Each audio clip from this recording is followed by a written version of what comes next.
Buckle up, it's the Insurance Dudes podcast.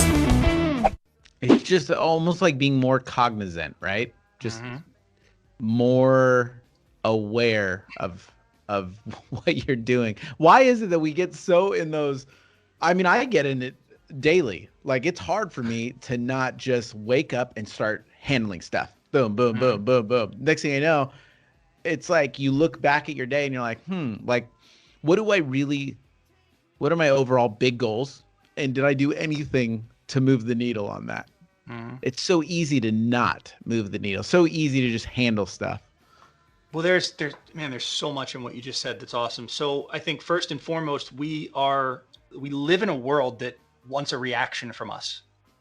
Yes. Whether it's social media, whether it's the phone ringing, a billboard that you're passing by, there's money to be made in getting you to react without thinking, pulling out your wallet and buying that thing now, right? Going on Amazon and hitting the buy button, whatever it is. And I love Amazon, by the way. They're great. That's a real weird, like Donald Trump. I love Amazon. They're good people. Just the hand movements. I don't know what that was. So the whole world wants a reaction out of us. But the real value, if you think about the folks who are incredibly successful in their field, they're deliberate in their response. That's the beauty of Abraham Lincoln in terms of, if you read any lessons about his leadership style, was he would get pissed, man. He would get friggin' fired up about people, and he would write a letter that was, probably in his time, whatever expletives were considered, it was filled with them. And he'd just put it in a jar, put it in a drawer, and just walk away. And he would often come back to those letters a day or two later and go, wow, so glad I didn't send that. But what do we do? I didn't know that. We hop on email. Somebody sends us, customer sends us something. We hop on email. We fire that back real quick. We react, and that causes so much trouble for us as humans. Yeah. Yeah. It's a good with our practice wives. It's a good practice to write it out and throw it into the draft and come back tomorrow. I mean, Yeah. So I did that this morning. I can share this because it's, I am by far perfect at this. Like every day is a friggin' work in progress. So I went out for the first time in my life, we have a lawn. So we live in Philadelphia in the city, but we have a sizable backyard, and it's been getting just demolished by, like, our dogs go out there and pee, and then the sun hits it, and like there's brown spots. So I'm like, really, like, I'm doing like the whole, like, about to be a dad thing where I'm like looking up True Green and Scotch. I'm like, how do I get my lawn greener? Yeah. So I set the sprinkler off this morning to go and like water the lawn. And I just totally forgot about it. And I went out and ran some errands. I come back like 3 hours later. The lawn is like drowning. Everything's soaked. and I knew in my head, I was like, Greg, this is your fault. And I still came up and I was like, Kim, you couldn't go down and like check, like, did you let the dogs out? And she's like, whoa. And I had to take a pause and go, dude, like, so it's so easy to react. And It is. as you said, Craig, like, just pop it in the drafts folder, come back to it later. And then the other thing that was mentioned, Jason, about waking up and what do you want to do? Something valuable that I started doing was my to-do list for the next day before I go to bed. And I don't think about it as a to-do list. I think about it as, what do I want to accomplish? And so I sort of, like, I'm real big on carrying these things out. Like, if you're a fan of Randy Schwantz, the ladder of abstraction, like carrying it out to the absurd. So when we set goals, I try to carry it out to the absurd. I call it root goal analysis, or the goal of my goal. And that's, why that's the name of my website, goalofmygoal.com. So when someone says, like, I want to boost my number by 10% next year, I ask them why. And they look at me like I'm an idiot. Like, I don't understand sales. I said, well, seriously, like, why? And if their answer is, I don't want to be fired, I say, why? And we have to, like a child, really get to the root of, like, why does that matter? Why does 10% matter? And so why is a bit confrontational. So I ask people to think about it as, I want to increase my sales by 10% so that I can, or which will allow me to. Right. And what you ultimately want to get at is what's your goal? So as you're making your to-do list, or your wake up and you're putting out fires, did you wake up to put out fires, or did you wake up with a purpose? And what is that purpose? And so when I write that to-do list for the next day, I try to chunk it. That's a very Warren Buffett thing. I try to chunk it into, I'm doing all these things because they generate new business, and I want to generate new business so that I can X. I need to do all these things because if I don't, the government's going to seize my business, pay taxes or whatever they are, right? So that I can X. And now I have these chunks, and then I can prioritize the chunks. And so if I get nothing else done, sales is number one. That's always my first chunk is biz dev, unless I'm speaking at an event, in which case that's my first chunk. But that's it. So even if my day goes to hell and I have to put out fires, if I knock out chunk number one, is a great day. Yeah. What a great way to parcel it out. You know, it's so much more effective than just waking up and becoming reactive. Like, here's the two versions of Craig's day, right? Wake up, look at email, start going on Facebook, like all of the things that you can do that are going to just wreck the day, right? Go on Insta. Okay, what else? Where can I? Oh, Twitter. Let's start just hitting all the stuff while I'm eating breakfast, right? Or I can get up, I can have the coffee, I can eat, I can just not do anything, just be present with the moment, you know, eat, just think and do that. Then go ride my bike. I go for a ride every day, come back, then look at Slack and go look at email. And if there's any fires, okay, maybe I have to address something. But the whole idea of going in and just answering each one, and all of a sudden the day got away from you, it's you never get anywhere, right? I love the prioritization that you brought up, and then chunking out prioritizing the priorities too. It's phenomenal. So I want to say one more thing too, back on Jason's point about sort of the day and like getting stuff done. So I'm about to be a father, and I think it's something that everybody can relate to is a kid learning how to walk. So whether you have a kid or not, you understand the process, right? The kid's got to get their balance. They have to take a step, and then you want to give them some positive reinforcement.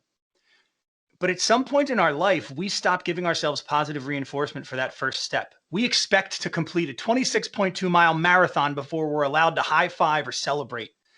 And that kills progress, which is really what fuels each of us. You know, people leave jobs. They say it's because of their manager. They leave jobs because they don't see progress, emotional progress, financial progress, responsibility or reputational progress. That's what we really want. So if you can create an environment or create a way to see progress in your day, even if it's just a little bit, progress is progress.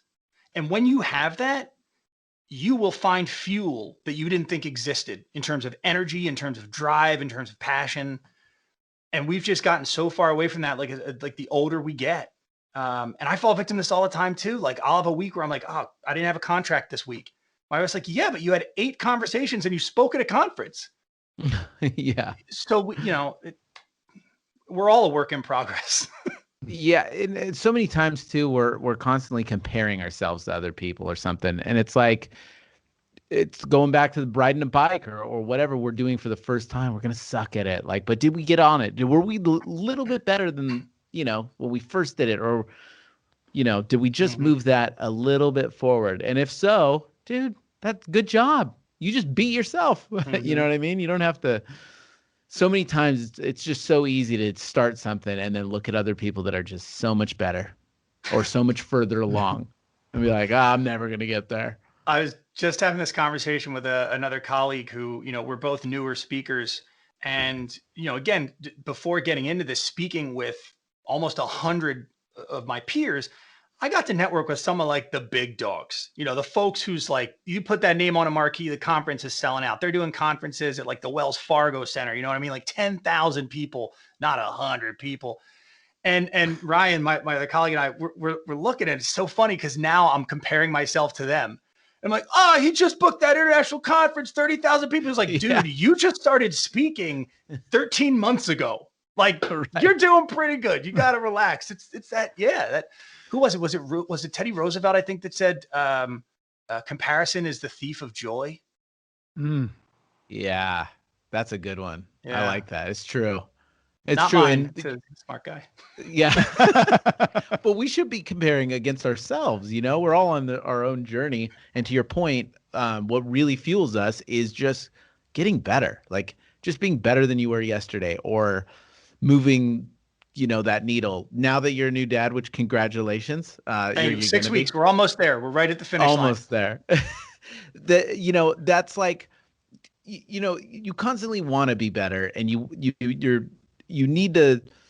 That's the stuff that fuels us. You're jazzed up now, like you're doing the lawn. You're like this stuff that you probably maybe a few years ago. It's like, why I wouldn't be doing that. You know what I mean? Because that's what fuels us. Like just constantly moving that piece on that board towards a goal that really doesn't exist because, as long as we're constantly moving forward, there's always going to be a further destination. But that's cool, man. I like that.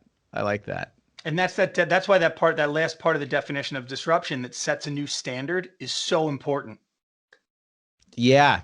Yeah. We constantly have to push that goal out, I think, Yeah, I like that. It's funny because we've had a lot of people on the podcast. We just hit our 200th podcast, and we've never.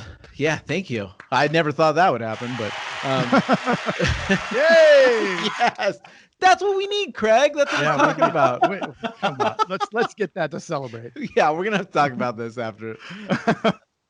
But that no one's ever defined disruption, because I kind of looked at it like you described it, as that Silicon Valley, oh, we're gonna come out with this new thing and it's just gonna pop the walls off the place. But I like that. That's a cool way to look at it and make it practical for all of us to use daily. And we should be disrupting, when you can hit it. If you don't know what it is, like, how do you hit it? You know what I mean? Like, how do I hit the target if I can't see it? Yep. Awesome. Greg, you mentioned a book. Yeah. Let's talk about that. It sucks, man. Oh God. Writing a book is so hard. It's so hard. So the buddy I was telling you about, Ryan, so he and I were talking, and he just blows my mind every time I talk to him. He's the youngest, I think the youngest pilot ever, but certainly the youngest Australian to ever circumnavigate the globe in a single engine plane. Just wild. And then after he gets done all that, doing the tour around the world stuff, he gets in a plane crash and becomes a paraplegic. Just mind blowing. So he was telling me that he's revising his book and that he thought I should do one too, because, it would help establish credibility for larger events. And so we get off the call and I said, you know what? Sometimes you want to take massive action. By the way, I preach incremental growth because it's more sustainable. That's my whole mantra about disruption is small, sustainable steps that produce significant results. Like, like a 401k, for example. But nope, I got off. I said, this sounds like a time for massive action. Got on Canva, mocked up a cover, put it on the website. I said, publishing December 31st, 2020. Here comes my book. he texted me 5 minutes later. He goes, what did you just do? That's so good. And so now I'm in the middle of it, and it sucks. The process really is. When did you start? June. Okay. So take us through that. I'm curious. I'm always curious with different industries and stuff, but with books especially, like, what a mountain to climb. Yeah. What is the first step that you took? We know what the first step was. What was the second step? Just outlining what I wanted it to do. And that's changed. I think the weird thing about, I don't have an advance, so no publisher can hold me to what I said I was going to do. Right. But the book started out as living on tips, and it was kind of like my story about what I'd gone through. And the subtitle kind of was like, why everything you've been told about making effective change is wrong. Because I do believe that. I think that what we're told, like, again, I love Tony Robbins. I am a regular consumer of his content, but I read a study not long ago that said like 80% of his customers are return customers. So what does that mean? Either they just like the experience, or taking massive action isn't sustainable. I'm not saying it's not good. Yeah, right. I'm not saying it's not good. And where we are right now in terms of COVID and masks and isolation, like, this is a great example of massive action that is unsustainable. Even with the threat, and I don't want to get into whether it's true or not or how bad it is, but even with the threat of a global pandemic, there are some people who are like, I'm done. Mask off, social time. And if that's what you want to do, that's fine. But it is sort of proof that, like, we can only really change our lives completely for a couple of months, and then it's just too much.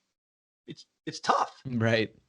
But if you do it inch by inch, so that you not barely notice, but so that it's more manageable, Mm-hmm. You can create, and that's, again, this is a big Tonyism, is that people overestimate what they can do in a year and underestimate what they can accomplish in a decade.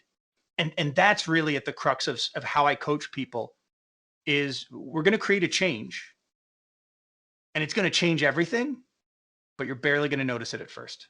And that's why it's going to work, because we are hardwired to avoid death and maximize opportunities to create. Those are our two primal drives. And in many cases, we see change as death. It's the death of what is, but it's the creation of what will be. But even though that what will be can be a super compelling future, we are more scared to let go of what is right now. Love it. I like the pause. I have no idea what we were talking. We needed to hit the applause button, right? I know. That's where we needed the hit it. Just hit it. Just hit that. There we go. Perfect. I hit the wrong button. But to your point, it's the same. You proved your own thing by doing the thing with the book, right? Yeah. By saying, this time I'm going to take massive action. And then it was like, and I'm going to force myself, because I'm going to publicly make myself insane if I don't do it. Right. And then over here, you're like, oh, maybe it should have been little things. And it still can be. It's not, no big deal. Well, it's I think nothing would be better content than, to having to eat my words and sort of tell everyone, like, hey, I failed at this, and that's okay, because I learned a lot in the process. I mean, that's the thing that was most challenging getting my business off the ground, was trying to bootstrap the website, because I didn't have thousands upon thousands of dollars to throw into, when you start a business, maybe you experience this. When I started my business, it felt like everybody could do everything I needed for between $5,000 and $10,000. Like, oh, you need a website, 10 grand. Oh, you need marketing, 10 grand. Oh, you need a logo, 10 grand. I was like, so building the website was the most frustrating part. And both my websites are built on my own, which is why they're probably not the best. But it was one of those situations where I'm in it. It sucks, but it sucks because I'm not good at it yet.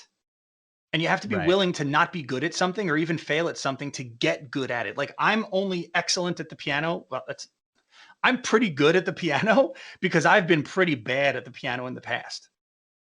And yet, when I first started, I nearly quit, because I was a big fan of Billy Joel. It was back in, like, I don't know, 89, 88, Stormfront came out. Like, the big song from that album was We Didn't Start the Fire. And then now it's Downeaster Alexa's a great song. A lot of great songs on that album. But I couldn't play the piano like Billy Joel. Well, yeah, because you're like 8. He's like 30. Yeah. He's been doing it forever. Like, chill. So we have to be willing to fail. And in this case, I may. It's gone certainly from a 200-pound book to now, or 200-page book, to something, a bit smaller. And I'm rethinking it in terms of, like, the title and what it has to offer. But yeah, man, it sucks. It's tough. It's challenging. Well, the hardest thing is to just start. I mean, yes, you've gone well beyond what most people will do, right? There's a huge barrier to entry to this thing, the fear of failure, just to actually, okay, how do I start? Like, we can how ourselves to death instead of just, it doesn't matter, just freaking start, right? Yeah. What's the plant the tree thing? When's the best day to plant the tree? 10 years ago and today. Oh yeah. So that's the second time, Craig, you've used that today. Why not? I mean, when is the best time to use that? If it's true, say it, man. I guess, in next hour, I guess. Yeah. Use it again. Might as well. Cool. So, Greg, we'd love to follow you on your journey. And I'd love to know, like anybody that's listening to this, how do we find you? Yeah. All the different areas. Yeah, so I've got 2 websites. One is more speaking, one is more coaching. So the easiest way would be go to GregoryOffner.com. My other website is goalofmygoal.com. Pretty simple. And what I'd love to do for your listeners, if they want to connect, normally a coaching session with me, a disruption session to identify that one change that can change everything. Normally that's $400. I want to give them one for free. So if they're interested in signing up, they're going to be able to go to my website, goalofmygoal.com. I think it's / the insurance dudes, and then they can set that up. That is awesome. Love it. That is awesome. Thank you. Goalofmygoal.com / theinsurancedudes.com. Or no, the insurance dudes. No, Yep, the insurance dudes. Just the insurance dudes. And we'll link it up in the show notes also, so they can grab it. Yeah. What would be, so we always ask, what's the number one advice you give to insurance agents? And I think especially now with the year, it's going crazy, right? And everything about moving, like we need to make change and everything. What would be the number one piece of advice you'd give to insurance agents? Are we and I'd talking say about insurance agents in the sense of this, like we're firefighters, we're putting out fires every day. There's so much going on for us that it's hard for us to maybe find that goal, but there's just so much going on. Yeah. What's something that we could do? So, like I said earlier, the thing that we crave most is progress. And the challenge for a lot of us, especially if you're in production, is we're really trained fault finders. Like, I don't know about your experience in life, but I've never been pulled over by a police officer who walked up to the side of my car and said, "Hey, Greg, I just wanted to tell you your taillights, they're both functioning perfectly. Good job, man." Right? I've never had you $20. I've never had a yeah, right. That'd be great. You a coupon. I've never had a doctor come back in and go through the litany of body parts that were working just fine when I saw him. Right. Most of us in the insurance world, we don't sit with a prospect and go through the coverage items that are great, right? We point out what's wrong. In sales, we don't go see companies and tell them that their product, the product that we provide is working well. We tell them what's wrong with it. We do that in life too. We really are habituated to finding what we do wrong and marinating on it, really sitting in it. And so this is something that anyone can do regardless of your function, regardless of who you are. At the end of the day, write down 3 things that you did well. The smaller, the better. And it's going to be stupid at first. Like, I made myself breakfast. Check. I responded to an email and didn't curse out the customer. Check, right? Whatever it is, find 3 things that you did well and just write them down. And at the end of a week, you're going to have 15 things that you can look back on. And no matter what happened, no matter how badly your to-do list got chopped up and reallocated to next month or next quarter, no matter how many deals you won or lost or customers got upset or patted you on the back, you're going to have 15 things that you can look back at and go, yeah, all right, that's cool. And then you try to one-up yourself the next week by making them just a little bit bigger, a little bit more meaningful. And you get yourself in the habit of identifying what you've done right, and then you build on it. Just like you would a kid that was learning to walk. Like, you wouldn't take that kid who took that first baby step and go, I was a pretty crappy kid. You wobbled, like you didn't stick the landing. Yeah. Like, what was that, right? No, you go, bah, kid, that was great. That was awesome. I bet you could take 2 more. And that's what we need to do with ourselves. Why do we not? It's so true. We do the opposite. Why do we beat ourselves up? Do we hate ourselves? I mean... There's this weird phenomenon, man, where like when we can go back into the office on a regular basis, have you ever noticed like there's this habit of like who had the crappier week, or like who's like, hey, how you doing? Oh man, like I'm all right. Like I got so much work to do, like bunch of renewals coming up. Yeah. And if if you're the person that's like, hey, things are awesome, man. I'm so happy. I got a great parking spot today. My sandwich isn't soggy. This is awesome. Like, I'm so excited. People are like, what's wrong with that dude? Like, right. we need to celebrate that dude. We need to be more like that dude.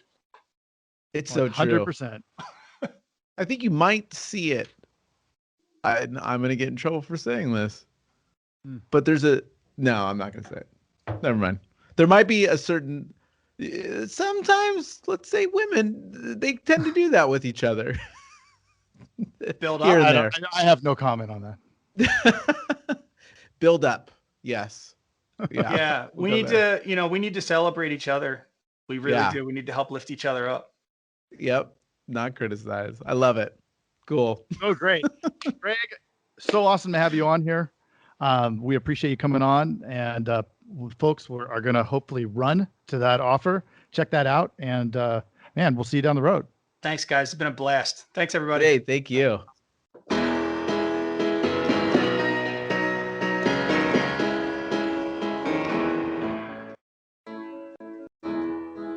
It's the insurance dudes. Don't turn it off, man. That'd really be rude. We're Dropping knowledge on the radio, so just turn it up. So we put together a little webinar from all the things that we've learned, right? Yeah, totally. I love it. It was a lot of fun doing it, putting it together, and there's some really good stuff in there. Yes. What did we learn? So what did we learned how to sell hundreds of thousands of premium a month using any internet leads, and this is based on a whole bunch of big dudes selling ton of premium a month, like over 1 million. Yeah, and it eliminates that turnover, right? The staff doesn't get burned out. It does. It creates predictable sales. Like, whoa, right? Well, and we also learned how we can copy the processes of the big, giant, fastest growing P&C carriers and the big local agents. Yep. That was a lot of fun. So it was fun. We put it together. It's on a website. Go to love.teledudes.com. That's LOVE.TELEDUDES.com. How do you spell like that on the fly, Mr. Jason?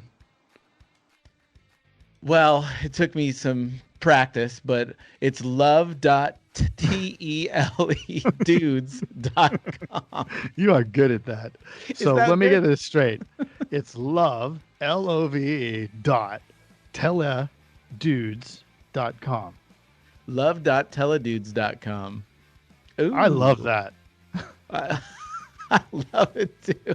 I surprised you too, Mr. Craig. You didn't know. Tricked me.